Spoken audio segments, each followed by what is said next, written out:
Voilà, donc c'est un récit qui a été écrit quelques 50 années après la résurrection. Vous imaginez la distance? 50 années, c'est 2 générations. Ça ne veut pas dire qu'il n'y avait pas des récits qui circulaient, ça ne veut pas dire qu'il n'y avait pas une tradition, comme on dit, orale, qui se transmettait de disciple à disciple, ça ne veut pas dire qu'il n'y avait pas des billets écrits qui racontaient ce passage, mais dites-vous bien que l'évangile de Jean, c'est une construction. C'est l'auteur, il a voulu à la fois relater un événement qu'on qualifierait d'historique, d'accord, et en même temps, il a voulu par son récit nous dire autre chose. Permettez quelque chose sur Jean. Parce Oui. que Jean, on a tout sur Jean.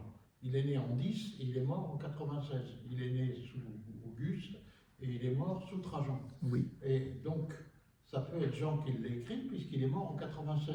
Vous parlez de 80 ans, quelque chose comme ça. Oui. Donc c'est peut-être quand même Jean qui l'a écrit. Oui. Alors on ne sait pas qui. Alors on ne sait pas qui exactement est l'auteur. Oui. Mais on ne sait pas qui exactement est l'auteur de l'évangile de Jean.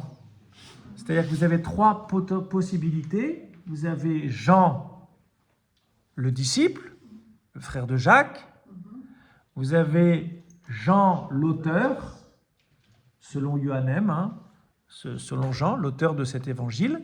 Et vous avez un 3e personnage, qui d'ailleurs apparaît dans notre récit, qui est ce fameux disciple que Jésus aimait, dont le prénom n'est pas précisé. Ça peut être un artifice littéraire pour que nous puissions nous identifier à ce disciple. Qui est ce disciple que Jésus aime, si ce n'est chacun d'entre nous? Mais au-delà même de l'artifice, il n'est pas précisé.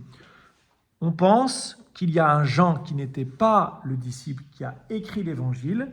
Ce Jean serait d'une famille sacerdotale. Pourquoi? Parce que dans l'évangile, il arrive à faire accéder Pierre à la cour du grand prêtre. Donc on pense qu'il était connu du grand prêtre. D'ailleurs, c'est marqué explicitement qu'il était connu du grand prêtre. Qu'on pense que la salle haute où ils ont fait le repas était dans le quartier, ce qu'on appelle la colline de Sion à Jérusalem, qui était une colline où les grands prêtres vivaient. C'est juste à côté de la résidence du grand prêtre. Si vous êtes allé à Jérusalem, c'est juste à côté de Saint-Pierre en Gallicante, comme on dit, qui est aujourd'hui, voilà, bref. Et donc c'est juste à côté, c'est un quartier en fait des notables religieux d'Israël de l'époque. Voilà. Donc on pense que ce fameux Jean était quelqu'un de plutôt très éduqué, et d'ailleurs l'évangile lui-même montre que l'auteur est très éduqué, c'est quelqu'un de très intelligent, qui a une belle éducation, etc. C'est pas un pêcheur de Galilée, pour le dire très clairement. Voilà. Donc c'est a priori l'auteur de l'évangile de Jean n'est pas le disciple, n'est pas un des 12. Voilà. C'est encore quelqu'un d'autre. Voilà. Mais bon, on ne va pas rentrer dans ce genre de détails. Toujours est-il que, moi ce que j'aimerais surtout, c'est que vous compreniez une chose, c'est que ce récit, il veut à la fois nous transmettre un événement, et quel événement, et en même temps, il veut nous dire quelque chose. Enfin, ce que je veux dire, c'est que ce récit n'est pas l'événement. D'accord? C'est une histoire qui a été écrite pour le lecteur que nous sommes. C'était d'ailleurs pas nous d'abord les premiers destinataires. Ce texte a été écrit pour une communauté bien précise du 1er siècle après Jésus-Christ. Il n'est pas écrit pour nous. Le fait qu'il se soit transmis montre sa fécondité, la pertinence de ce texte, mais au début, il n'est pas destiné à nous. Il est destiné à une communauté. Voilà, c'était un évangile qui était destiné à une communauté bien précise, etc. Donc c'est important de bien comprendre que l'évangile, c'est toujours une reconstruction du réel. D'accord? On peut lire ce texte, je vais être un peu, je sais pas comment dire, un peu provocateur, mais on peut lire ce texte sans l'événement, sans le fondement historique. Vous avez un texte structuré, c'est comme un roman, si vous voulez, un roman, il n'y a pas d'événement historique derrière. Avec un danger, c'est que si vous le prenez que comme un roman, alors ça veut dire que la résurrection n'est plus un fait historique, et là, toute notre foi s'écroule. D'accord ? Mais ce sur quoi j'insiste, c'est que ce récit, il est publié, il est connu à partir des années 80-90, ce qui est très tard par rapport à la résurrection. Donc c'est toute une maturation de l'Église, de cette communauté qui a vécu de l'esprit de la résurrection, parce qu'ils étaient chrétiens avant d'écrire ce texte, D'accord ? Cette communauté ecclésiale, elle a vécu, elle a médité ce mystère, elle en a vécu, et tout d'un coup, petit à petit, ils ont écrit ce récit pour transmettre ce qu'ils vivaient. Il a peut-être eu des contacts avec Jean. C'est tout à fait possible. Ah, ouais.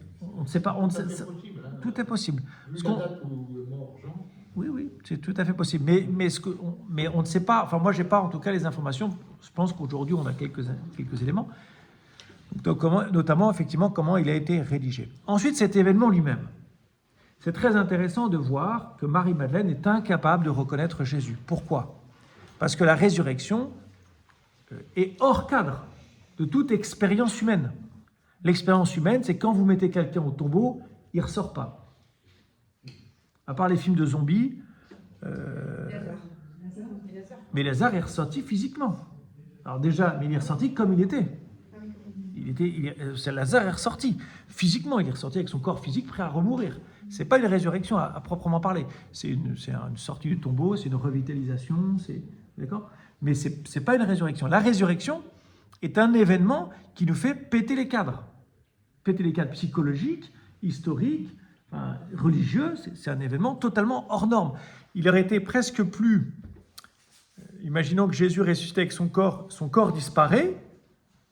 Ce serait même presque plus normal qu'il réapparaisse à Marie-Madeleine.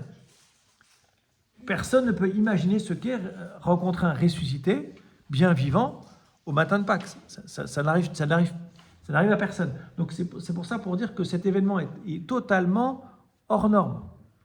Et donc, ça pose la question, mais comment est-ce qu'on va en parler ? Comment allons-nous parler de cet événement qui est un événement qui ne ressemble à aucun autre événement, qui est totalement unique dans l'histoire de l'humanité. Il est totalement unique parce que ce n'est pas seulement la sortie du tombeau de Lazare, il est totalement unique parce qu'il est la résurrection. Et la résurrection est un fait qui est totalement, encore une fois, hors norme. Le ressuscité avec son corps, mais c'est pas comme Lazare, quoi. Donc il y a tout un problème, c'est comment en parler. Deuxièmement, vous avez une première intervention, vous avez une première intervention de 2 disciples, d'abord de Marie-Madeleine, le tombeau est vide, les 2 disciples, puis à nouveau Marie-Madeleine. Pourquoi cet ordre ? Pourquoi avoir pris le soin de faire d'abord, alors que Marie-Madeleine aille au tombeau, c'est relaté dans les autres évangiles, donc il semblerait que ce soit quelque chose a priori d'historique.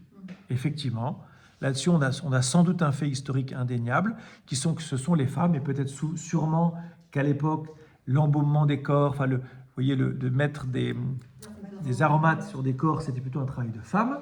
Donc on peut imaginer qu'effectivement les femmes, pourquoi elles viennent au petit matin ? Parce que je vous rappelle que c'était le grand sabbat, qu'on ne travaille pas pendant le sabbat. D'ailleurs, c'est précisé dans un des évangiles. Et donc elles sont venues le lendemain du sabbat pour embaumer le corps, donc le dimanche, parce que le sabbat, je vous rappelle, est le samedi. Oui, mais là, on n'en parle pas. Donc ces femmes, elles viennent au petit matin. Donc ça, on a plutôt un fait historique, de fait. Après, ce qui se passe, où elles vont le dire aux disciples, alors ça, c'est effectivement dans tous les évangiles où elles vont le dire aux disciples, mais selon une séquence qui est différente dans Saint Matthieu. Saint Matthieu, elle voit des anges et elle voit Jésus tout de suite. Ici, elle voit le tombeau vide, elle va chercher Pierre et Jean qui reviennent, qui voient le tombeau vide, l'un croit pas l'autre, je vous rappelle, Pierre ne croit pas le disciple que Jésus aime, voit et croit. C'est pas précisé en tout cas, on ne sait pas si Pierre croit, mais a priori il ne croit pas, parce que si on précise pour l'autre disciple, je pense que Pierre ne... Puis en plus, après, il y a la rencontre avec les disciples le soir. Et ensuite, Marie-Madeleine seule qui pleure et qui rencontre la ressuscité. Donc vous voyez, il y a comme une séquence intéressante. Pourquoi est-ce que l'auteur de l'évangile de Jean prend le soin d'abord d'avoir Marie-Madeleine, puis Pierre et l'autre disciple, puis Marie-Madeleine seule, puis ensuite les disciples sans Thomas, puis les disciples avec Thomas. Il y a toute une chaîne de témoins, là, une chaîne de témoignages, une chaîne d'apparitions, qui peut poser question. L'autre chose qui est très intéressante, ça c'est vrai dans tous les évangiles, et c'est ce que j'ai dit je ne sais plus quand, c'est que c'est grâce à ces femmes qu'on a vu le tombeau vide, qu'on sait que le tombeau est vide. C'est-à-dire que c'est très fragile. Ces femmes n'auraient rien dit. Ces femmes n'auraient rien dit. On n'aurait peut-être jamais su. C'est le trait d'union qui fait l'Église, entre la résurrection et l'Église, ce sont une voire deux femmes. Sans elles, rien ne se passe. En tout cas, rien ne se passe comme ce que ça aurait été prévu. En tout cas, tout aurait été différent. Donc il y a quelque chose, il y a comme une fragilité. Le témoignage de la résurrection, il est fragile. On pourrait dire, mais comment ça se fait que Jésus ressuscité n'apparaisse pas à des milliers et des milliers de gens? Pourquoi il ne se balade pas dans les rues de Jérusalem? Pourquoi est-ce qu'il ne va pas voir le grand prêtre? Hein? Je suis ressuscité. Il ne le fait pas. Je vous l'avais dit. Il ne le fait pas. Il ne le fait pas. Pourquoi est-ce qu'il ne le fait pas? Pourquoi est-ce que ça passe par des témoignages de personne à personne? Pourquoi est-ce que ça passe par cette fragilité, cette simplicité de personnes qui... Parce qu'il y a quelque chose qui, à mon avis, qui est très important, c'est que cet événement de la résurrection, il doit être, entre guillemets, respecté dans sa vérité. Jésus, c'est d'abord une relation de personne à personne. La foi chrétienne, ce n'est pas une adhésion de masse, c'est pas c'est pas par un meeting politique qu'on a la foi. C'est même pas par une prédication devant des milliers et des milliers de gens qu'on a la foi, pas d'abord peut-être, c'est par la rencontre avec une personne, le ressuscité. Et donc c'est très important d'avoir effectivement, de comprendre cette logique, qui n'est pas une logique qui peut nous paraître dommage ou peu efficace. C'est pour ça que chaque catéchumène qu'on baptise est important. Chaque catéchumène, c'est un témoignage de la résurrection qui peut lui-même se transmettre. Mais ça avance, on pourrait dire, non, si ça pouvait aller un peu plus vite, si on pouvait en faire beaucoup plus, ce serait un peu mieux. Mais ça ne se passe pas comme ça. Voilà. Alors, ça commence par le premier jour de la semaine, les jours en Saint-Jean. C'est très important. Je vous rappelle le chapitre 1 et 2 de Saint-Jean. Vous avez toute une semaine inaugurale. Le jour, l'heure, les temps sont très importants pour Saint-Jean. D'accord ? Si on parle du premier jour de la semaine, le premier jour de la semaine, ça vous fait penser au premier jour de la création. Donc nous sommes renvoyés à Genèse chapitre 1. Le jardinier, idem.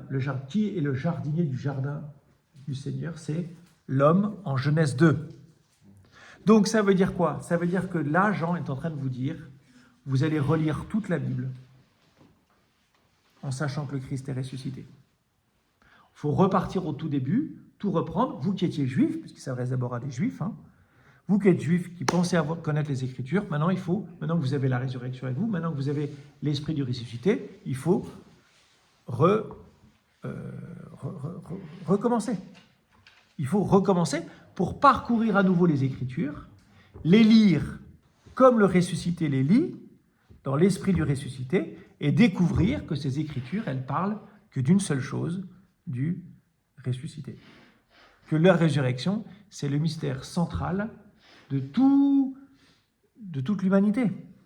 J'allais dire pas seulement de la foi chrétienne, de toute l'histoire de l'humanité. Cet événement, il est totalement unique, indépassable, inimitable, qu'il est bien plus important que, je ne sais pas, la chute d'Adolf Hitler, qu'il est bien plus important que n'importe quel autre événement historique. Voilà. Alors ensuite, donc il y a ce voir et croire de Saint Jean. Le voir en Saint Jean, il est très important. Je reviens à ce texte, que je vous ai dit, ce texte, il pourrait quasiment être détaché d'un événement historique, puisque c'est une reconstruction 50 ans plus tard. Il n'empêche que pour Saint Jean, c'est très important qu'il y a des faits matériels qui ne prouvent pas, mais qui sont comme des signes du mystère qui est en train de se passer. Vous avez vous avez une chose à voir très importante, c'est un tombeau vide, et bien sûr, des linges qui sont pliés. Et ça, c'est très important, parce que si c'est un vol, soit on part avec les linges et le corps, soit on les laisse tomber, on ne fait pas son lit, quoi. Là, Jésus, quand il est ressuscité, il a commencé par faire son lit. Il a plié les linges. Ça ne veut pas dire qu'ils n'ont pas été utilisés. Non, mais ils ont été utilisés, puisqu'il a été mis au tombeau avec. Ça, c'est très bien dit dans Joseph d'Arimathie. Qu'est-ce qu'il fait? Il entoure le corps d'un linceul, et ce linceul est le suaire. Je vous rappelle que le suaire, c'est ce qui couvre la tête, le linceul, c'est ce qui couvre le corps. Le linceul et le suaire sont pliés à part.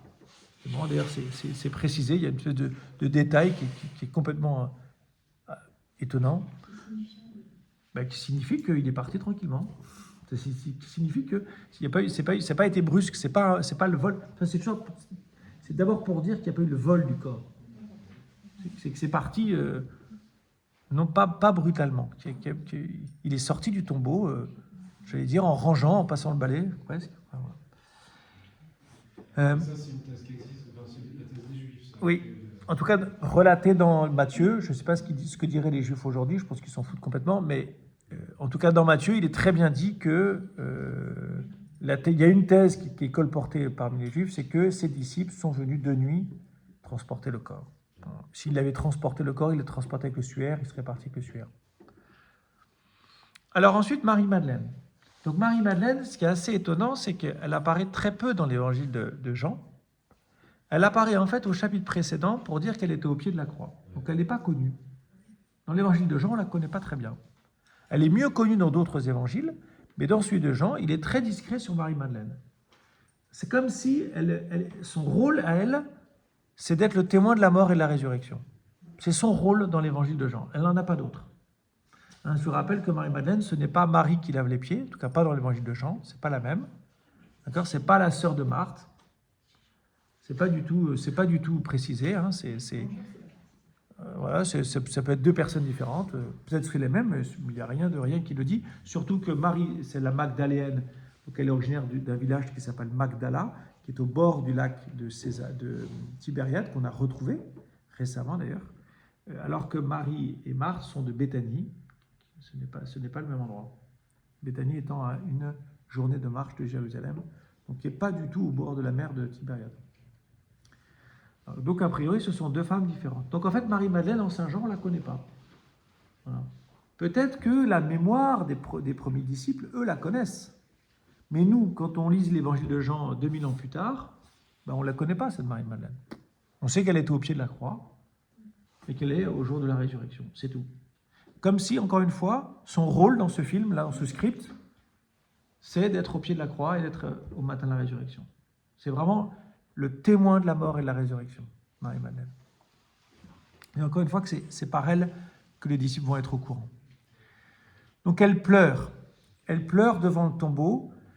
Si vous êtes un peu familier avec la Bible, une femme qui pleure quelqu'un qu'elle a perdu, et notamment elle le dira, puisqu'elle dira, mais à l'ange qui lui dit, mais on a enlevé mon Seigneur, je ne sais pas où on l'a déposé, ça vous fait penser au Cantique des Cantiques. Je vous cite le Cantique des Cantiques. Sur mon lit, la nuit, j'ai cherché celui que mon âme désire. Je l'ai cherché, je ne l'ai pas trouvé. Oui, je me lèverai, je tournerai dans la ville, par les rues et les places, je chercherai celui que mon âme désire. Je l'ai cherché, je ne l'ai pas trouvé. Etc., etc. Cet évangile de Jean, notamment ce passage, il fait mémoire. Vous ne pouvez pas le lire sans avoir tout l'Ancien Testament en mémoire. Pourquoi ? Parce que un des objectifs des chrétiens, c'est de montrer que Jésus est le Messie. Et pour montrer que Jésus est le Messie, eh bien, il faut montrer que toutes les Écritures en parlent. Et donc, vous voyez, c'est comment est-ce que l'auteur de l'évangile de Jean, en fait, a en tête l'attitude de cette femme dans le Cantique des Cantiques, qui n'est pas un récit historique, le Cantique des Cantiques, c'est un poème, mais voilà, c'est pour montrer l'attachement d'une âme amoureuse de son Seigneur, amoureuse au sens pas sentimental peut-être d'abord, mais une âme qui, comme nos âmes, je l'espère, sont désireuses de connaître le Christ et souffrent de le voir mort, de le voir loin, de le voir disparu. Oui, Marie-Madeleine, c'est cette âme qui cherche Dieu. C'est vraiment l'âme qui cherche Dieu. Et son Seigneur étant mort, eh bien, elle souffre. C'est pas du chiquet. Elle souffre vraiment, comme vous, lorsque vous avez perdu un proche, parfois un très proche, ça vous fait souffrir. Marie-Madeleine est une femme qui souffre de la mort de son Seigneur. Donc ça, c'est pour dire quoi? Pour dire qu'elle aime vraiment Jésus. Et d'ailleurs, ensuite, hein, même quand vous voyez Pierre et Jean, enfin, pardon, c'est pas Jean, c'est le disciple que Jésus aimait, courir vers le tombeau, c'est quoi cette course? Ce sont des gens qui aiment leur Seigneur. Regarde, c'est rempli d'affection, c'est rempli de plus que des sentiments. Vous voyez, c'est vraiment cette âme qui a été saisie par l'amour de Dieu ou qui veut saisir Dieu par amour. Voilà. Donc, elle se retourna. Donc, on voyait, vous avez remarqué qu'il y a ce double retournement. Hein, c'est assez étonnant. Elle est devant le tombeau, elle se retourne.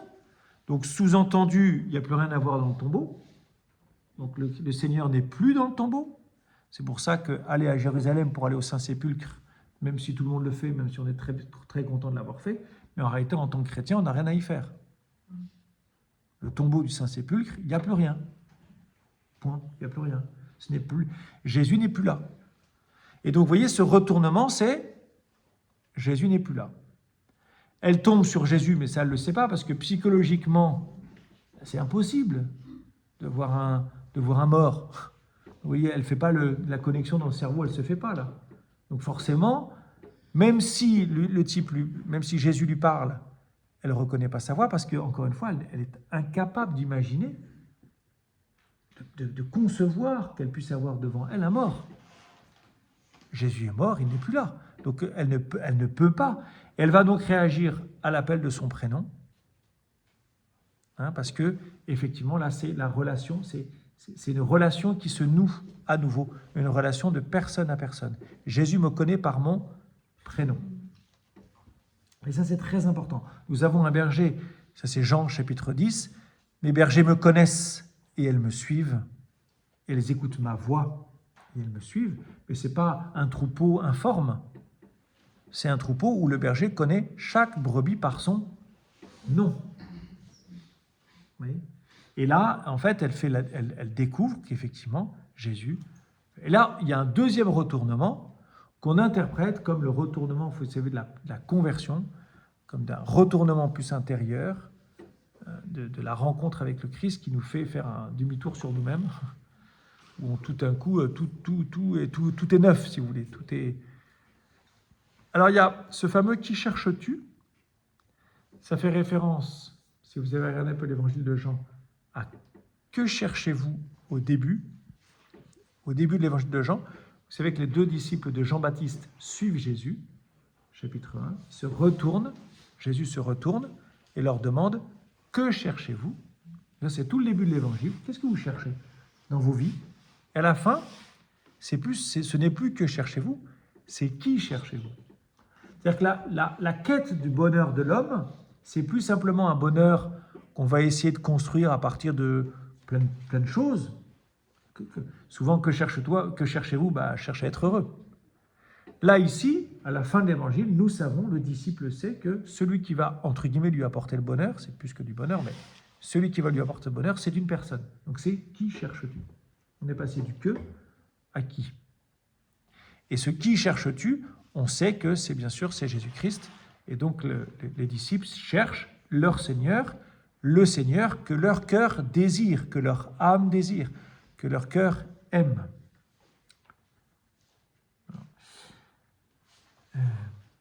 Ne me retiens pas. Donc, dans l'évangile de Matthieu, c'est dit explicitement que les femmes lui saisissent les pieds.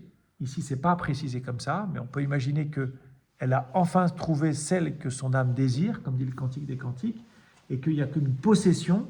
Elle ne veut plus le lâcher, pour le dire encore autrement. Elle a trop souffert de le perdre. Et Jésus, tout de suite, lui dit « Ne me retiens pas ». Derrière cet ordre de Jésus, c'est un ordre, c'est « Tu ne peux pas mettre la main sur moi ». Ça, c'est très important. Dans notre relation avec Jésus-Christ, encore une fois, nous pouvons avoir la tentation d'utiliser notre Jésus pour nous, de le mettre à notre service. On a le ressuscité, il va me rendre heureux, donc ça va être mon bon génie qui va être toujours présent avec moi. D'ailleurs, il le dit, qu'il sera toujours présent avec moi. Donc j'ai un peu un Jésus qui me suit partout, et puis qui, au fond, peut obéir à mes ordres. résous tel problème, donne-moi la clé de tel discernement, enfin le bon éclairage ou la bonne lumière pour pouvoir prendre la bonne décision, etc., etc. Et Jésus dit, ne me retiens pas. Sous-entendu, ta quête n'est jamais terminée. Tu n'as jamais fini de me chercher, tu n'as jamais fini de me trouver. Certes, je suis ressuscité, mais je ne suis pas là à ta disposition. Et puis, il y a cet ordre aussi de Jésus, va trouver mes frères. Donc là, il y a comme la constitution de l'Église. D'un coup, Jésus, c'est d'ailleurs le mot frère apparaît ici, dans l'évangile de Jean, la résurrection fait l'Église. Et il fait l'Église, encore une fois, par l'intervention d'une femme. C'est assez étonnant. C'est une femme qui va dire aux disciples, le Christ est ressuscité, donc cette parole, elle fonde l'Église. Le Christ est ressuscité, c'est ce qui fonde l'Église, mais c'est par l'intervention d'une femme que l'Église est fondée. Et cette femme, ce n'est pas Marie. Enfin, c'est pas la Vierge Marie. C'est Marie-Madeleine.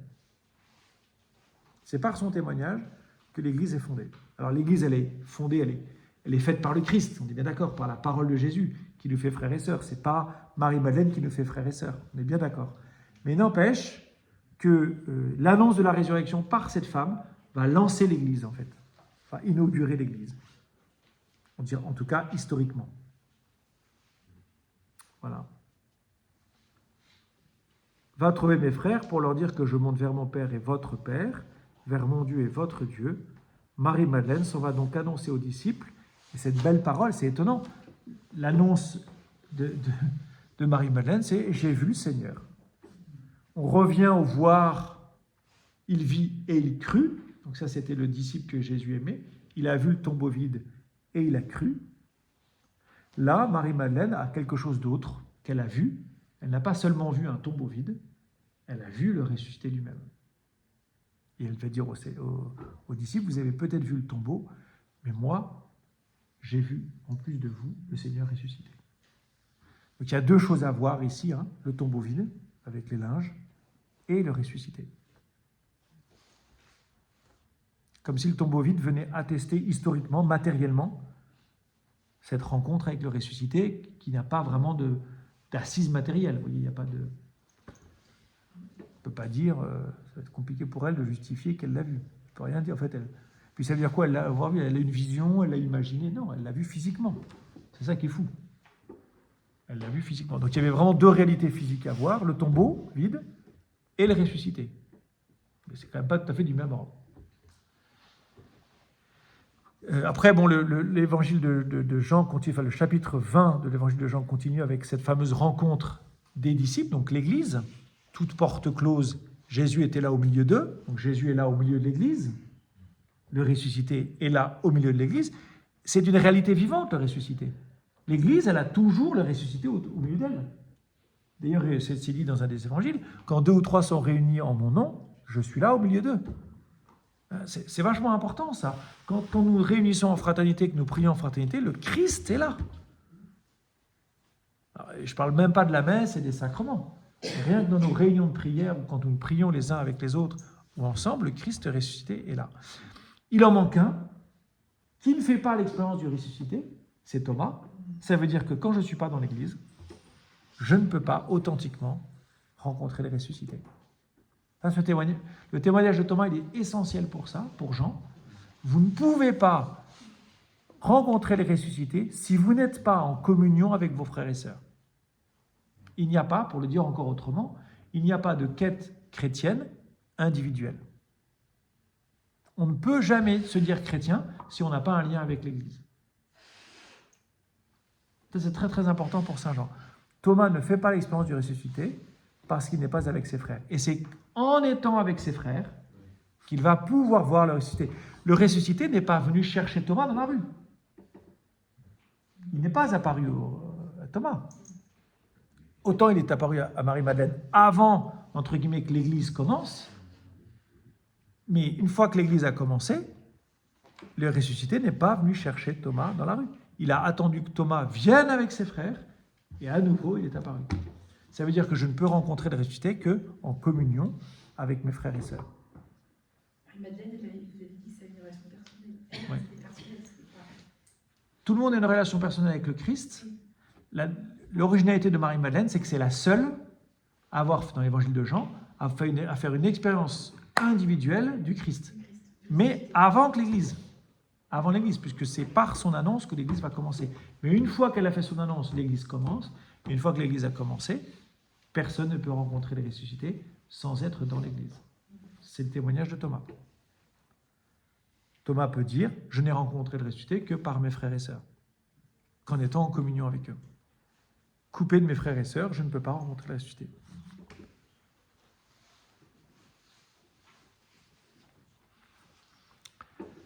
Voilà.